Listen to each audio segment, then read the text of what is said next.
Hello, my name is Darren McPherson. I'm the lead game designer for EverQuest Next and EverQuest Next Landmark.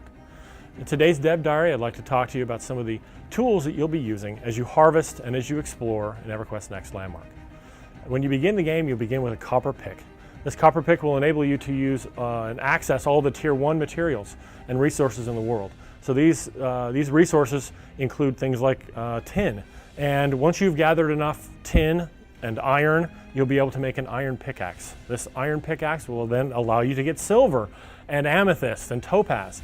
And this is a progression that continues on through 5 tiers of resources. There are 4 types of tools that you can get in the game. I mentioned the pick. You can get a sickle, you can get an axe, and you can get a bucket. The bucket is for liquids, things like lava.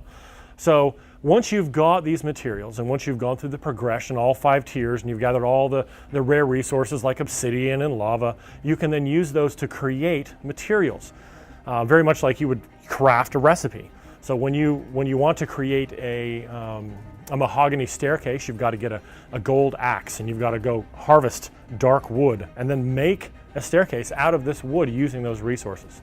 It's a very fun progression in gameplay. Let's go look at some of the materials that you'll be able to craft using the resources that you harvest in EverQuest Next. Here we have a few types of stone. We start with the small cobbles, moving all the way up to the very large stones. Use those to build walls. We have a very smooth marble and something you might want to make roads out of as well. Here's some snow and some ice blocks that have been carved. We also have some couple types of our gemstones, as well as some sand and some rocks and some stone. Various types of wood, all the way from flooring to shingles on a house. Here's some riveted metal, as well as some metal with some striations on it. And here's a very large iron block, and some obsidian and some lava texture as well. So all very good things for you to be building with and constructing with, but you have to find all of these materials in the world and go through the progression to find all of them and be able to use them. As a special treat, we thought we'd take you through the castle that Dave Georgeson recently posted on Twitter. Let's see how he's made this. You can see he's used some props here, some light sources, a couple types of stone, both a cobblestone and a large stone, some more props. Let's go into the kitchen here.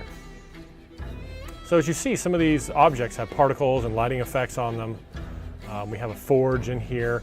Also, he put a pretty large light source. There's the number of props that you're able to use to decorate.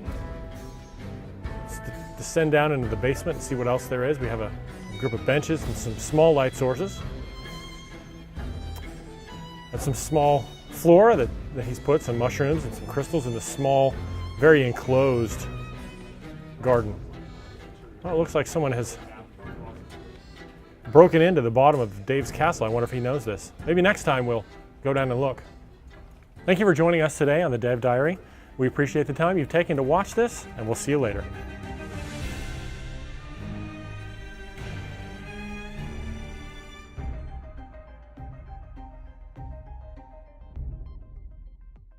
Sony.